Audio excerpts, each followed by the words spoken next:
নমস্কার। কাল 23শে জুলাই এবছর যে আমাদের সরকার দ্বারা যে ইউনিয়ন বাজেট যেটা আছে চলে এসেছিল আমাদের যে ফাইন্যান্স মিনিস্টার নির্মলা সীতারামন।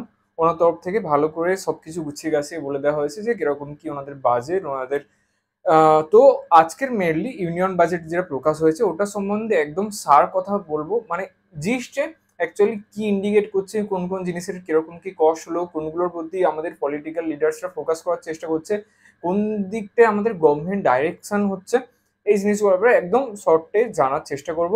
আর এই জিনিসটা আমি চাইছি এখনকার দিনে যে বিভিন্ন রকমের এইসব জিনিস ছাড়া আমাদের মেডিকেল সায়েন্স রিলেটেড তো অনেক ভিডিও বানিয়েছি, নিট রিলেটেড আমাদের বিডিএস কোর্স, আমি নিজে একজন বিডিএস স্টুডেন্ট, অনেক ভিডিও বানিয়েছি। আস্তে আস্তে এই জিনিসটাকে আরো ব্রড করার জন্য আমরা নর্মাল যে জিনিসগুলো নিয়ে চর্চা হওয়া উচিত আমাদের, এই জিনিস নিয়ে করবো। তো আপনার কি মন্তব্য কমেন্ট বক্সে লিখতে পারেন। তো এবছর যে ইউনিয়ন বাজেট যা প্রকাশ হলো, অ্যাট এ গ্ল্যান্স কেমন কি ওটা সম্বন্ধে কিছু নোটস বানিয়েছি, আর সংক্ষেপে কেমন কি হলো, কোন জিনিসগুলোর দাম কিরকম বাড়বে, কোন জিনিসগুলোর উপর সরকার কিরকম খরচা করছে করার জন্য বাজেটটা প্রকাশ করেছে, ওটার ব্যাপারে সংক্ষেপে জানবো। তো এবছর যে বাজেটটা এসছে, এখানে ট্যাক্সের ইনকাম ট্যাক্সের ক্ষেত্রে অনেক রকম নতুন নতুন রেজিমেন্ট এসছে, অনেক রকম চেঞ্জেস হয়েছে। ইনকাম ট্যাক্সের এই দিকটা অনেকটা ফোকাস করেছে, আর বিভিন্ন রকম অনেক রকম জিনিস আছে। প্রথমত ট্যাক্সের ব্যাপারে বলবো।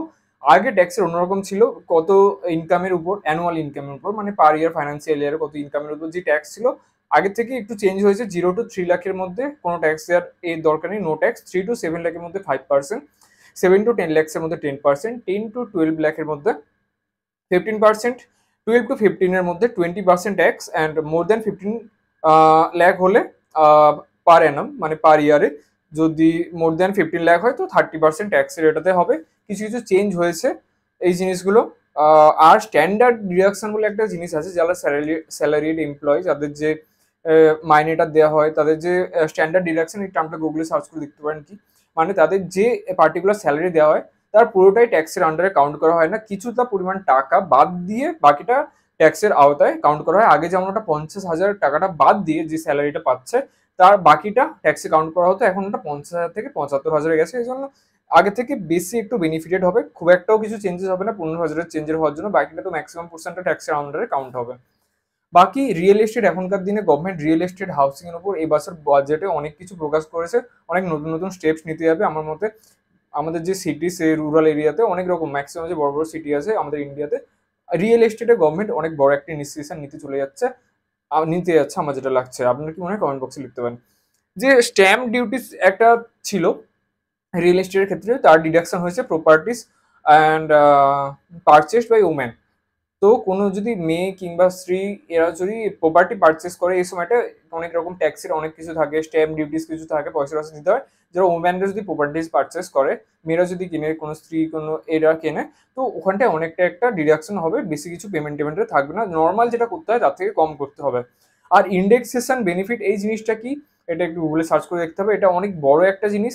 তো আপনি ধরুন অনেকদিন আগে একটা ঘর কিনেছিলেন, ইন্ডেক্সেশন প্রত্যেক বছর আলাদা হয়, তো ইনফ্লেশনের রেট অনুযায়ী আপনি এখন যেই দামে বিক্রি করছেন ইনফ্লেশনের রেট অনুযায়ী, কিন্তু সেই দামে ওই ইন্ডেক্সেশন জিনিসটার কাউন্ট হবে না।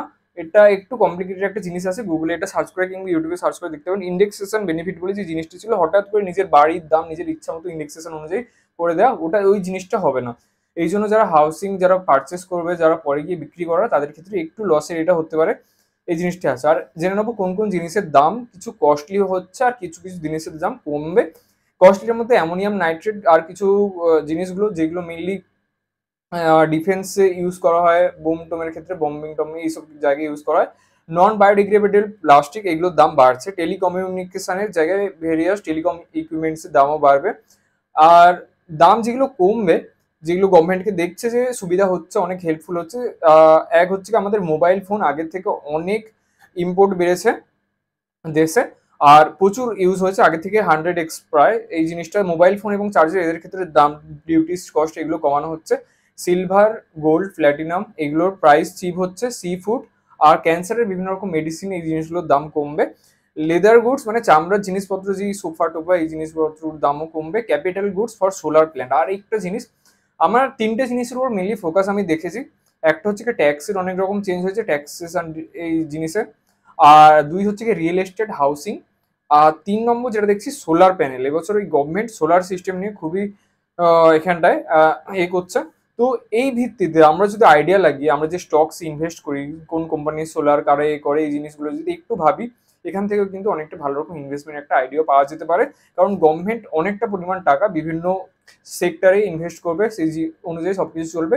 তো এই জায়গাটার সাথে স্টক মার্কেটও অনেকটা ইনভলভ থাকে। তো এই জিনিসগুলো নিয়ে আমরা যদি একটু চর্চার বিষয় করি, আমাদের হেল্পফুল হতে পারে। আর জাস্ট একটা ব্রিফলি জেনে নেবো কোন সেক্টরে কিরকম কি বছর অ্যালটমেন্ট হয়েছে। কারোরসে বলবো কোটিতে ডিফেন্স সিস্টেমের জন্য সব থেকে বেশি হয়েছে, কারণ এটা হওয়া উচিত ছিল। অগ্নিবীর নিয়ে অনেক রকম প্রবলেম হচ্ছিল। ডিফেন্স সব থেকে আগে, যে দেশের ডিফেন্স ভালো নয় সেই দেশের ভবিষ্যৎ ভালো নয়। ডিফেন্স যদি ঠিকঠাক হয়, সিকিউরিটি যদি ঠিকঠাক থাকে, তবে আস্তে আস্তে দেশটা ডেভেলপ করবে। তো ডিফেন্সে ইনভেস্ট সব থেকে বেশি হয়েছে 4 লাখ crores, ঠিক আছে, 4 লাখ কোটি টাকা। রুরাল ডেভেলপমেন্ট, গ্রামটামের ডেভেলপমেন্টের জন্য 2.5 লাখ crore, ঠিক আছে, 2.5 লাখ কোটি টাকা। এগ্রিকালচারে 1.5 লাখ crore। হোম অ্যাপিয়ার রিয়েল এস্টেটে অনেকটা পরিমাণ ইনিশিয়েটিভ নিয়ে 1.5 লাখ, আর এগ্রিকালচারে almost same 1.5 lakh crores। And education সিস্টেমে 1.2 লাখ, আইটি অ্যান্ড টেলিকম সেক্টরে 1.16 লাখ, হেলথে 90,000 কোটি, এনার্জিতে এনার্জি এইসব আমাদের সোলার সিস্টেম টিস্টেম এইদিকে, ঠিক আছে, এই দিকের দিকে করা হচ্ছে 70,000 কোটি, মানে সোলার এনার্জি এই দিকের দিকে অনেকটা করছে। আর সোশ্যাল ওয়েলফেয়ার 60,000 কোটি, 60,000 লাখ কোটি টাকা। আর কমার্স অ্যান্ড ইন্ডাস্ট্রিতে বিভিন্ন 50,000 লাখ কোটি টাকা। তো এরকম একটা আছে ফরম্যাট। আমি এই জিনিসটা এবার আমার নেট থেকে, ইন্টারনেট থেকে, বিভিন্ন ওয়েবসাইট থেকে কালেক্ট করে একটা নোটস বানিয়েছিলাম, সেটাই আপনাদের সাথে শেয়ার করলাম। তো এবছর ইউনিয়ন বাজেটে কেমন কি গভর্নমেন্ট কোন দিকের দিকে ফোকাস করছে, কোন দিকটা দেশটা ডাইরেকশন হতে যাচ্ছে, কোন জিনিসগুলোর উপর গভর্নমেন্ট বেশি লাগাতে যাচ্ছে, সেই হিসাবে আমরা যদি আইডিয়া লাগিয়ে আমাদের স্টকস ইনভেস্ট করি, কিংবা আমাদের বিজনেস মাইন্ডসেট রেখে এই জিনিসগুলোর উপর কাজ করি, তো পরে গিয়ে আমাদের লাইফস্টাইলে তো অনেক কিছু হেল্পফুল হতে পারে। একটু মাইন্ডসেট টাইপের একটু ভিডিও ছিল। এই জিনিসগুলো নিয়ে আমাদের চর্চার বিষয় হওয়া উচিত, ফ্যামিলিতে ডিসকাশন করা উচিত, নিজেদের হেলথ ওয়েলথ এই জিনিসগুলো আস্তে আস্তে ক্রিয়েট করার জন্য, আস্তে আস্তে গ্রো হওয়ার জন্য। তো আজকের ভিডিও এটাই ছিল। আপনার কেমন লাগলো কমেন্ট করতে পারেন। এই রিলেটেড আর নতুন নতুন ভিডিও রিলেটেড আস্তে আস্তে চ্যানেলে বিভিন্ন রকমের জিনিস আসতে থাকবে। আর বিভিন্ন রকম জিনিস তো অলরেডি ডিসকাস করি আমি। নর্মাল যেগুলো জিনিস নিয়ে সোসাইটিতে ভালো করে ডিসকাস হয় না, সেই জিনিসগুলো নিয়ে, আমাদের নিড ইউজির কাউন্সিলিং নিয়ে, এমবিবিএস বিডিএস কোর্স রিলেটেড কোনো রকম যদি কোনো কোয়ারি থাকে, আপনি যদি আমার সাথে কথা বলতে চান, অনলাইনে 1-to-1 এসে ভালো করে কনসালটেশন দিয়ে বুঝিয়ে দিই কেমন কি ব্যাপারটা বা সব কিছু হয়। তো আমার সাথে যদি যুক্ত হতে চান, আমার ডেসক্রিপশন বক্স, কমেন্ট বক্সে 2 জায়গায় দিয়ে দেবো আমার হোয়াটসঅ্যাপ নাম্বার সেভ করে ডাইরেক্ট আমার হোয়াটসঅ্যাপে ডিএম করতে পারেন, আমার সাথে কানেক্ট করতে পারেন। কোনো রকম যদি কোনো প্রশ্ন থাকে, কোনো রকম কোনো কোয়ারি থাকে, কমেন্ট বক্সে লিখতে পারেন। ভিডিও ভালো লাগলে লাইক আর চ্যানেলটাকে সাবস্ক্রাইব করার জন্য রিকোয়েস্ট করবো। আর নতুন নতুন ভালো ভালো টপিকে ভালো করে বুঝিয়ে দেওয়ার মতো, একদম সরল করে বুঝিয়ে দেওয়ার মতো ভিডিও আনতে থাকবো। আর চ্যানেলের ভিতরে গিয়ে একটু দেখুন, ক্লিক করে আর নতুন নতুন ভালো ভালো টপিক যেগুলো সাধারণত ডিসকাস হয় না, ভালো ভালোভাবে জিনিসগুলো দেখতে পাবেন। ঠিক আছে, আপাতত আজকে ভিডিও এখানে শেষ করছি। দেখা হচ্ছে আমাদের নেক্সট ভিডিওতে। নমস্কার।